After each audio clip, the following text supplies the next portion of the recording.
Coaching centre Kotananduru మీ పిల్లల బంగారు భవిష్యత్తుకు భరోసా ఇచ్చే ఏకైక సంస్థ మన ఏవిఎం కోచింగ్ సెంటర్ కోటనందూరు. అతి త్వరలో న్యూ బ్యాచ్లు టెట్ ప్లస్ డిఎస్సి, ఆమ్సెట్, పాలిసెట్, ఏపీఆర్జేసి, సైనిక్, నవోదయ.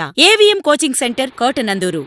మాజీ ఆర్థిక శాఖ మాత్యులు యనమల రామకృష్ణుడు, తుని నియోజకవర్గ శాసనసభ్యురాలు యనమల దివ్య ఆధ్వర్యంలో ఉభయ గోదావరి జిల్లాల పట్టభద్రుల ఎన్డీఏ కూటమి అభ్యర్థి పేరాబత్తుల రాజశేఖర్కి మొదటి ప్రాధాన్యత ఓటు వేసి అత్యధిక మెజారిటీతో గెలిపించాలని కోరుతూ తుని నియోజకవర్గం కోటనందూరు మండలం ఓటర్లను అభ్యర్థిస్తున్న తుని నియోజకవర్గ పరిశీలకురాలు మాజీ mayor Sunkara Pavani, Tirumala Kumar, AP TDC chairman Vajja Baburao, నియోజకవర్గ యువ నాయకులు యనమల రాజేష్, కూటమి నాయకులు చింతమనేడి అబ్బాయి, టీడీపీ అధ్యక్షులు గాడి రాజాబాబు, దంతులూరి శివబాబు, మాజీ ఎంపీపీడీ చిరంజీవిరాజు, వెలగ వెంకటకృష్ణారావు, అంకంరెడ్డి రమేష్, మేరపురెడ్డి జోగుబాబు, బోడపాటి సత్యనారాయణ, పోతల సూరిబాబు, అంకంరెడ్డి బుల్లిబాబు, పెనుముచ్చు నాగేశ్వరరావు, వాసం నాగేశ్వరరావు, ఎల్ఎస్ఎన్ మూర్తి, చింతకాయల రవికుమార్, ఎర్ర చిన్న సత్యనారాయణ,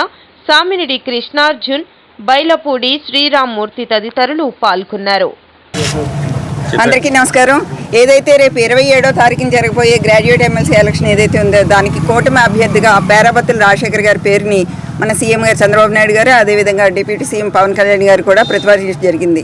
దాని పరంగా ఈరోజు తుని నియోజకవర్గంలో మన ఎమ్మెల్యే యనమల దివ్య గారు, అదేవిధంగా ఎమ్మెల్సీ మాజీ మంత్రివర్యులు అయినటువంటి రామకృష్ణ గారి ఆదేశాల మేరకి ఇక్కడ కోటనందూరు మండలంలో తిరుగుతూ ఉన్నాం. ప్రతి ఇంటికి వెళ్ళి గ్రాడ్యుయేట్స్ ఎవరైతే ఉన్నారో వాళ్ళందరినీ కూడా మన తుని నియోజకవర్గం ప్రత్యేక పరిశీలకులకు వచ్చినటువంటి వజ్జా బాబురావు గారు, అదేవిధంగా ఈ నియోజకవర్గ ఇన్ఛార్జ్ అయినటువంటి దాడి రాజబాబు గారి ఆధ్వర్యంలో ఇక్కడ తిరుగుతూ ఉన్నాము. ప్రతి ఒక్క వాటర్ని కూడా టచ్ చేస్తూ ఉన్నాం. ఇక్కడ మండలానికి సంబంధించి ప్రత్యేకంగా ప్రతి ఒక్క వాటర్ ఎన్రోల్మెంట్ అయితే మాత్రం చాలా సక్సెస్ఫుల్గా చేసుకోవడం జరిగింది. అదేవిధంగా ప్రతి ఒక్కరూ కూడా మన పేరాబత్తుల రాజశేఖర్ గారికి ఓటు వేసి గెలిపిస్తామని చెప్పడం చాలా సంతోషం. ఎందుకంటే ఈ ప్రభుత్వం మీద ప్రజలకున్న నమ్మకమే ఇది ఒక నిదర్శనంగా కనిపిస్తూ ఉంది.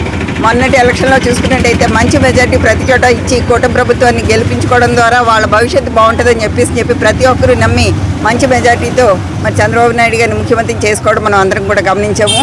రేపు జరగబోయే ఎమ్మెల్సీ ఎలక్షన్ కూడా అదేవిధంగా మంచి మెజార్టీ ప్రతి చోట వస్తుందన్న ధీమం మేము అంతా వ్యక్తం చేస్తున్నామని ఈ సందర్భంగా తెలియజేసుకుంటూ సెలవు తీసుకుంటాం. పేరాబత్తుల రాజశేఖర్ గారికి 1 నెంబర్ వేసి గెలిపించవలసిందిగా కోరుతా ఉన్నా.